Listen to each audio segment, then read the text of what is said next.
இன்றே டவுன்லோட் செய்து உங்கள் ஃபேவரட் ஷோக்களை என்ஜாய் பண்ணுங்க. ஜனமா கம்பெனில இருக்கிற எல்லாருக்கும் இன்கிரிமெண்ட் போட்டிருக்காங்க. நான் கூட இந்த சார்ட்டை பார்த்தேமா, ரொம்ப திருப்தியா இருந்துச்சு. மேடம், நீங்க ஃபர்ஸ்ட் டைமா இந்த ஃபங்க்ஷன்ல கலந்துக்க போறீங்கல்ல?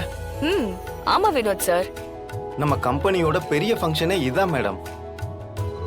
லேபர்ல இருந்து ஸ்டாஃப்ஸ்ல இருந்து எல்லாரும் ரொம்ப சந்தோஷமா செலிப்ரேட் பண்ணுவாங்க. ஆபீஸே திருவிழா மாதிரி இருக்கும். ஒவ்வொரு டிபார்ட்மெண்ட்லயும் சிறப்பா வேலை பார்த்தவங்களுக்கு அவார்ட் கொடுப்பாங்க. லீவ் போடாம வந்தவங்களுக்கு பரிசு கொடுப்பாங்க. விளையாட்டு போட்டி அது இதுன்னு களை கட்டும்.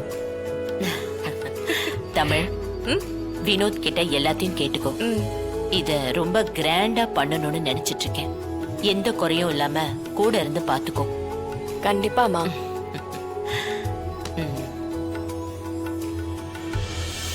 மேடம், இவங்க ஒரு நாள் கூட லீவ் போட்டதே இல்லல? ஆமா மேடம், ரொம்ப சின்சியரான எம்ப்ளாயி.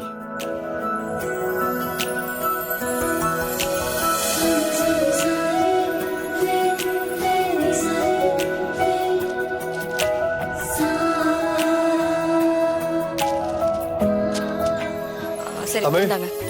சிவி சார், என்ன பண்ணிட்டு இருக்க? இல்ல ஃபங்க்ஷன் நடக்குதுல, அதுல அவார்ட் கொடுக்கறதுக்கான சார்ட்டை தான் ஷார்ட் லிஸ்ட் பண்ணிட்டு இருக்கேன். ஓகே. அந்த நார்வே கிளைன் என்ன ஆச்சு? என்ன சொல்றாரு? அவங்க ஓகே தான், ஆனா ரொம்ப டிஸ்கவுண்ட் எதிர்பார்க்கறாரு. நமக்கு நார்வேல ஒரு லான்ச் பேட் தேவைப்படுதுதான், ஆனா அதுக்காக இவ்வளவு சீப்பாலாம் நம்மளால இறங்க முடியாதுல்ல. எனக்கு தெரிஞ்சு இந்த கிளையண்ட் நமக்கு ஒர்க் அவுட் ஆகும்னு தோணல. தமிழ், என்ன அவர் எவ்வளவு பெரிய கிளையண்ட் தெரியுமா? இது ஒரு பெரிய ஆஃபர். அங்க நம்ம லான்ச் ஆறது ரொம்ப ரொம்ப முக்கியம். ஏற்கனவே அங்க மார்க்கெட்ல இருக்கிற மசாலாஸ் எல்லாம் டம்மியா இருக்கு. நாம போனோம்னா நாம தான் அங்க கிங். அதுக்கு ஒரே வழி நாம அவர் கூட போறது மட்டும்தான். அவரை விட முடியாது தமிழ். காஸ்ட் பார்க்காம நீ சரின்னு சொல்லு. அக்ரிமெண்ட்ல சைன் போட்டுரு. இல்ல சிபி சார், அப்படிலாம் சைன் பண்ண முடியாது. இந்த ஒரு கிளையண்ட்காக நம்ம ஃபேவர் பண்ணோம்னா அடுத்து இருக்கிற எல்லா கிளையண்ட்ஸும் அதே மாதிரி ஃபேவர் எதிர்பார்ப்பாங்க. நார்வேல ஒருத்தர் கொடுக்கறதுனால இங்க இருக்கிறவங்க எப்படி பிரச்சனை பண்ணுவாங்க? அதெல்லாம் பண்ணுவாங்க.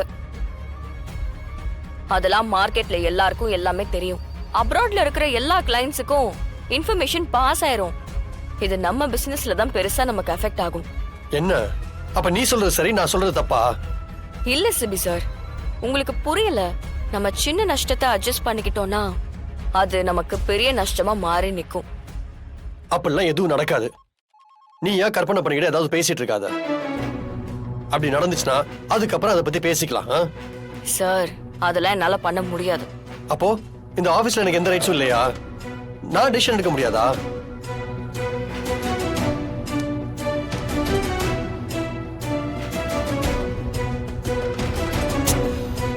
ஷோ, ஆரம்பிச்சிட்டாங்கப்பா.